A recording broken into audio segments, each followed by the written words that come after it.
प्रिय छात्राः आगच्छत वयं संस्कृतं पठामः। अद्यतन पाठः अस्ति समयः। प्रिय छात्र, आइए हम लोग संस्कृत पढ़ते हैं और आज का पाठ है समय। वयं सर्वे जानीमः अस्माकं जीवने समयस्य कियत् महत्त्वम् अस्ति। हम लोग जानते हैं कि हमारे जीवन में समय का कितना महत्व है। जनाः समयं दृष्ट्वा स्वभाषया समय विषय वदन्ति। लोग समय को देखकर अपनी भाषा में समय के बारे में बोलते हैं। यथा हिंदी भाषायां, जैसे हिंदी भाषा में 1 बजे, सवा 1 बजे, 1:30 बजे, पौने 2 बजे, एतेन प्रकारेण संस्कृते अपि समयं वयं वक्तुं शक्नुमः। इसी प्रकार से संस्कृत में भी हम समय को बता सकते हैं। अद्य वयं समयस्य विषये ज्ञास्यामः। आज हम लोग संस्कृत में समय के विषय में जानेंगे। जैसे एकवादनम, एक वादनम का अर्थ हुआ 1 बजे। अब प्रश्न है कि हम संस्कृत से प्रश्न कैसे करें। हिंदी में कहते कितने बजे, तो उसी का अनुवाद अगर करते हैं कति वादनम तो गलत हो जाता है। उसके जगह हमें उचित प्रश्न करना है, कह समयः एक वादनम। आइए इस तरह से पूर्ण पूर्ण समय को देखते हैं। पूर्ण समय को जानने के लिए आपको संस्कृत की संख्या 1 से 12 तक जानना पड़ेगा। जैसे एकम, द्वे, त्रीणि, चत्वारि, पंच, षट, सप्त, अष्ट, नव, दश। लेकिन 1 से 4 तक उनके मूल रूप को जानना पड़ेगा। तो मूल रूप है उसका एक, द्वि, त्रि, चतुर, इतना जानना है। अब आइए पूर्ण समय को देखते हैं। पूर्ण समय है एक वादनम, द्विवादनम, त्रिवादनम, चतुर्वादनम, पंचवादनम, षड्वादनम, सप्तवादनम, अष्टवादनम, नववादनम, दशवादनम, एकादशवादनम, द्वादशवादनम। अर्थात एक वादनम 1 बजे। इसी तरह से आप 12 तक आप गिनती कर सकते हैं। उसी तरह आगे देखेंगे हम कि सपाद एक वादनम। सपाद जो है वो 15 संख्या जो है उसको बताता है। अर्थात हिंदी में बोलते हैं सवा एक, उसको संस्कृत में बोलेंगे सपाद एक वादनम या 1:15। 2:15 को हम बोलेंगे सपाद द्विवादनम, हिंदी में बोलेंगे 2:15।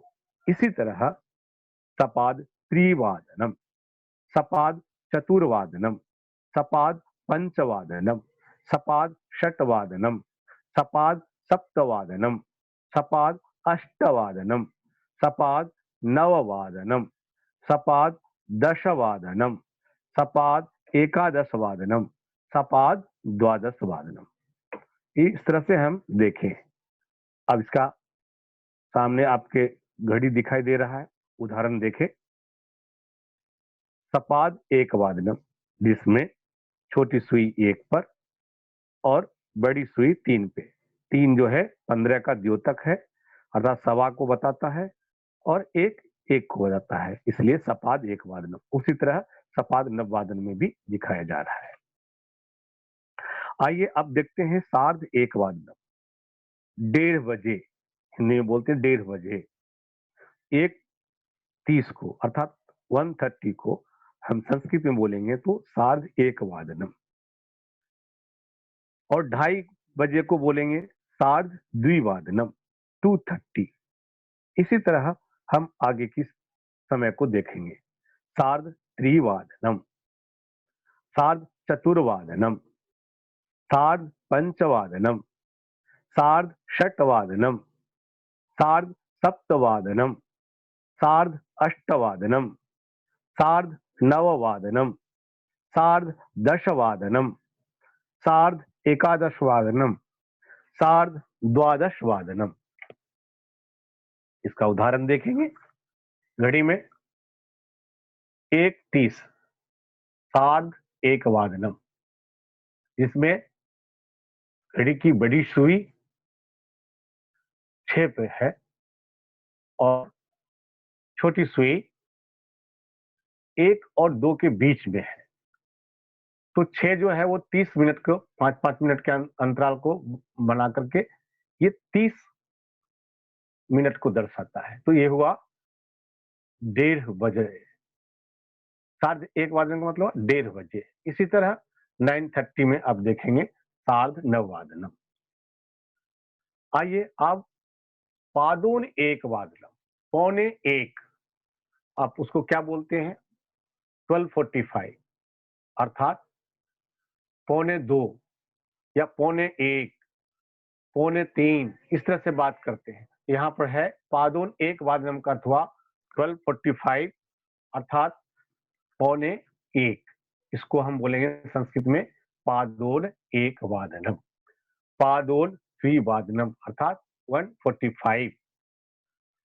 इसमें देखेंगे कि एक संख्या घट जाता है। एक, हम एक बोल रहे हैं लेकिन यहाँ लिखा जा रहा है 12:45। ये ध्यान रखना है क्योंकि 15 अर्थात 15 मिनट कम है। इसको हम पौने एक बोलते हैं, इसलिए यहाँ पादोन एक वादनम, पादोन द्विवादनम, पादोन त्रिवादनम, पादोन चतुर्वादनम, पादोन पंचवादनम, पादोन षट्वादनम, पादोन सप्तवादनम, पादोन अष्टवादनम, पादोन नववादनम, पादोन दशवादनम, पादोन एकादशवादनम, पादोन द्वादशवादनम। उदाहरण 1:45 को देखिए, पादोन द्विवादनम। 9 और बड़ी सुई है और 1 और 2 के में 15 मिनट की कमी की दिखाई दिया जा रहा है। उससे आपको लगेगा कि ये पौने 2 दिखा रहा है। इसी तरह पादोन दशवादनम। एक बार ध्यान से देखेंगे, जैसे 4 बजे चतुर्वादनम, सपाद चतुर्वादनम, सार्ध चतुर्वादनम। इसके लेखन में दोष होता है, गलतियां हो जाती है। हम तू पे लगा देते हैं, ऊपर का जो रेफ है तू पे लगा देते हैं तो हो जाता है चरतु वादनम। ये ध्यान रखना चाहिए कि रेफ जब भी लगेगा वा पे लगेगा, तब जाके ये इसका उच्चारण होगा चतुर्वादनम, नहीं तो यहाँ पे हम गलती करते हैं। तो चतुर्वादनम, सपाद चतुर्वादनम, सार्ध चतुर्वादनम। उसी तरह पादोन पंचवादनम, पंचवादनम। इस तरह से आप अभी आपने समय को पढ़ा। अब आइए थोड़ी सी अभ्यास कर लें।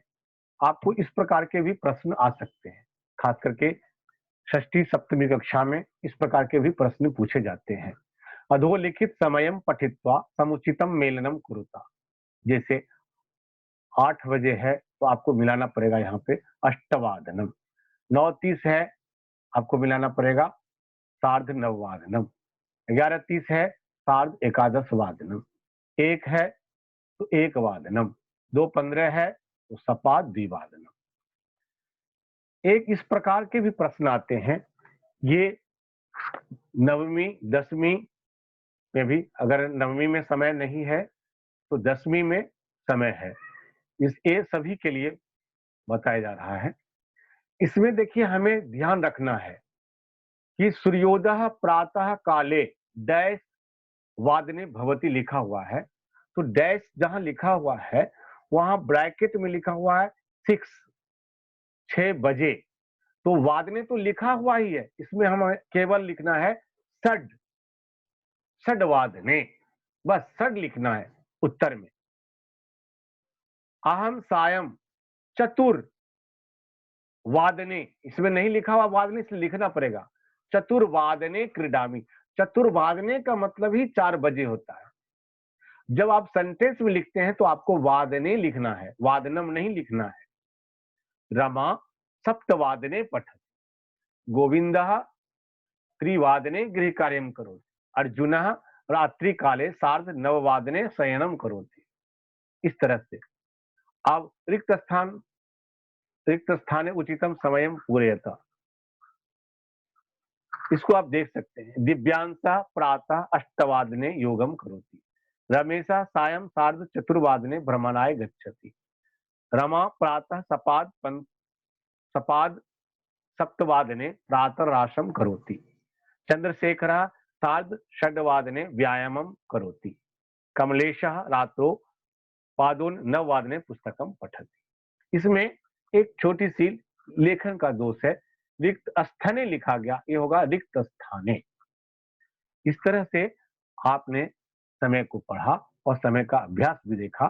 आगे आप अपने परीक्षा में समय के बारे में अधिक जानकर परीक्षा को लिख सकते हैं। धन्यवाद। पुनः मिलामः अन्य पाठे।